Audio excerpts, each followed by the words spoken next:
Action. Ajay Alok जी, सरकार का इकबाल गिरा। राज्य सरकार पर से लोगों का भरोसा इसलिए उठ गया क्योंकि पुलिस के सामने से महिलाएं खींच ली गई।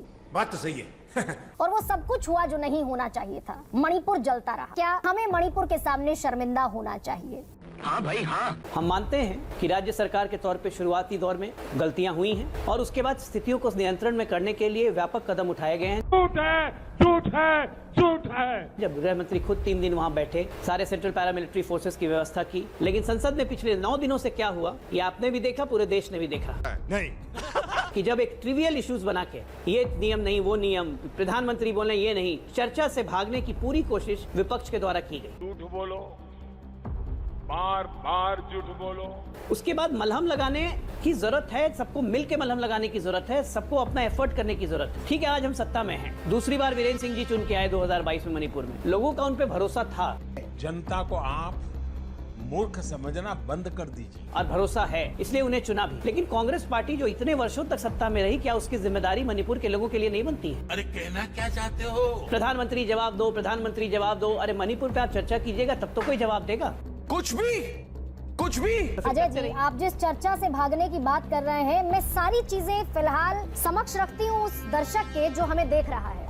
ये बड़ी अच्छी बात कही आप चर्चा से भागने की बात कर रहे हैं, लेकिन मेरा प्रश्न इस पर यह है अजय जी, मुझे 1978 याद आता है। अविश्वास प्रस्ताव पेश हुआ संसद में और उसी दिन चर्चा की शुरुआत हो गई। हाँ भाई हाँ। दोस्तों, भाजपा का नमूना प्रवक्ता अजय आलोक आजकल गरीबों का संबित पात्र है। इससे कोई भी सवाल पूछ लो, जवाब के नाम पर सिर्फ और सिर्फ ठेंगा ही मिलेगा। और अजय आलोक का ये डिबेट गरिमा सिंह के साथ देख लीजिए, जिसमें गरिमा सिंह ने मणिपुर में विफलता पर सवाल पूछती हैं तो जवाब के नाम पर सिर्फ और सिर्फ बकलोली करता दिख रहा है ये अजय आलोक। की फोर्सेज वहां लगा दिए गए हैं, हालात कंट्रोल में है, वगैरह वगैरह। लेकिन गरिमा सिंह ने इस डिबेट में इस दावे की पोल पट्टी खोलकर रख दी और इसको लेकर प्रधानमंत्री मोदी से सवाल क्यों ना पूछे जाए। हर चुनाव में आगे आगे होते जरूर हैं, तो विफलता पर इनसे सवाल क्यों ना पूछे जाए, और जब पूछे जाते हैं तो ऐसे ही उखड़ जाते हैं भाजपा के प्रवक्ता।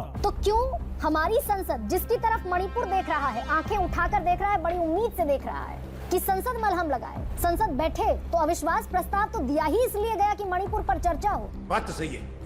10 दिन के कैपिंग से भी बाहर जाते हुए अगर चर्चा हो रही है तो इसका क्या आशय निकाला जाए अजय आलोक? देखिए, अविश्वास प्रस्ताव अगर दिया गया है तो अविश्वास प्रस्ताव को स्वीकार भी कर लिया गया। चर्चा कब होगी ये निर्णय स्पीकर का होता है। इतना छोटा पहले कभी नहीं हुआ। तो ये उनका विशेषाधिकार है, इस पे मैं कौन होता हूँ टिप्पणी करने वाला। लेकिन अजय जी, अब वो अपने ये इतना हिसाब से छोटा मसला तो नहीं देंगे, उस पे चर्चा होगी। आप खुद मान रहे हैं और कि मणिपुर छोटा मुद्दा तो है नहीं। सही पकड़े हैं। खासा गंभीर मुद्दा है, संवेदनशील मुद्दा है। लेकिन संसद की संवेदन शून्यता या फिर सरकार क्यों उस पर जल्द से जल्द अविश्वास प्रस्ताव पर चर्चा के लिए तैयार क्यों नहीं होती? ये फंस गया। ऐसा नहीं है कि सरकार अविश्वास प्रस्ताव पे चर्चा के लिए तैयार नहीं होती है। जल्द से जल्द, अभी आपको जब डेट अनाउंसमेंट होगा तब आप इस पे ये सवाल उठा सकती थी। मणिपुर में ये जो समुदायों का हिंसा है, कोई नई बात तो है नहीं। क्या साबित करना चाहता है तू? क्या साबित करना चाहता है तू? 1993 में हुई थी जब कुकिया नगांव में हुआ था। 750 से ज्यादा लोग मारे गए थे, और हम कितने फेल हुए ये तो जनता तय करेगी। बस हवा निकल गई। लेकिन अजय जी, उस समय राष्ट्रपति शासन लगा दिया गया था और 347 दिन तक राष्ट्रपति शासन लगा रहा। संसद में क्या अगर उस समय 1993 का आप जिक्र कर रहे हैं, 2012 और 13 का जिक्र कर रहे हैं, अगर उस समय कुछ गलतियां हुई तो क्या हम मजबूत इकबाल वाली सरकार से भी यही उम्मीद करेंगे, अपेक्षा करें कि वही गलतियां दोहराई जाएं? हाँ भाई हाँ। ये तो नजीर नहीं हुई ना अजय जी। मैं उसी पे आ रहा था गरिमा जी, मुझे खत्म करने दीजिए जी। और जब गरिमा सिंह ने विपक्ष के अविश्वास प्रस्ताव पर चर्चा को लेकर सवाल पूछा तो स्पीकर की आड़ लेते हुए दिखा ये भाजपा का नमूना प्रवक्ता, यानी कि यहाँ पर भी इसकी बत्ती गुल हो गई। साथ साथ इतिहास में भी डूबता हुआ दिखा अजय आलोक, जो कि भाजपाइयों की बहुत पुरानी फितरत है कि जब भी ये फंस जाते हैं, सवालों में उलझ जाते हैं, तो कांग्रेस फलाना ढिमका करने लग जाते हैं, इतिहास की बातें करने लग जाते हैं। खैर, इस नमूने प्रवक्ता की बातों से ही पता चल रहा है कि प्रधानमंत्री मोदी और मणिपुर के सीएम इस्तीफा नहीं देंगे। इससे अंदाजा लगा सकते हैं कि ये कितने बड़े बेशर्म लोग हैं और ये देश की कितनी रक्षा करेंगे। ये सब हिंसा जो हुई है बहुत दुर्भाग्यपूर्ण है और एक हाईकोर्ट की टिप्पणी के कारण ये हिंसा हुई। अच्छा, सुरक्षा बल लेकिन पहुंच चुके हैं और सुरक्षा बलों ने कमान संभाल ली है। 35,000 से ज्यादा सीआरपीएफ सेंट्रल पैरामिलिट्री फोर्सेज और भेजी गई हैं। ये फेलियर है कि तैयारी मुकम्मल नहीं थी, स्थितियां कंट्रोल में है। हालांकि स्थितियां कितनी कंट्रोल में, इसका भी एक उदाहरण मैं आपको दे देती हूँ। पिछले 24 घंटों में लगातार सुरक्षा बलों पर अटैक्स हुए हैं।